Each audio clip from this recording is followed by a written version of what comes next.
Hi guys, আজকে আমরা একটা খুব সুন্দর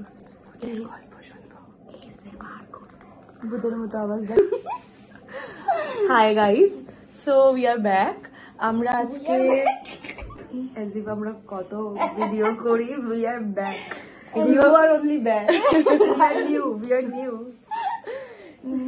না, তাও তোকে অনেকেই দেখেছে আমার ফেসবুকে যারা যারা আছে, বাট শি ইজ কারণে আমি এটা ধরে আছি। আমি নিউ নই না, আমি ছিলাম তার ভিডিও না, এরকম ভিডিওতে আমরা কথা বলছি, এরকম ভিডিও তাহলে তো she is new also. Whatever guys. Hi guys, আমাকে কি বাজে লাগবে? আমি তো চেঞ্জ করে আসছি, এটা সিসি ক্রিম মেখে না, ভালো লাগছে। টপটা চেঞ্জ করি, ভালো লাগছে। তাহলে আমিও টপটা চেঞ্জ করি। চ ভাই প্লিজ, আন্টি চলে আসবে এক্ষুনি, আর ভিডিও বানানো হবে না। তবে আন্টির একটা কুর্তি বানাবো ইয়েলো কালার। চুপ কর না ধৈত্রী। হাই গাইস, হাই গাইস, এখান দিয়ে করতে ফর দ্য ফোর্থ টাইম। তুই এখানে হাই গাইস তুলে বলছিস? দেখ আমাকে এখানে ঠিক লাগছে, আমি একটা ব্যাক সাইডে কাট দেখ। হ্যাঁ আমি এদিকে বসবো না, ভিডিওটা অফ।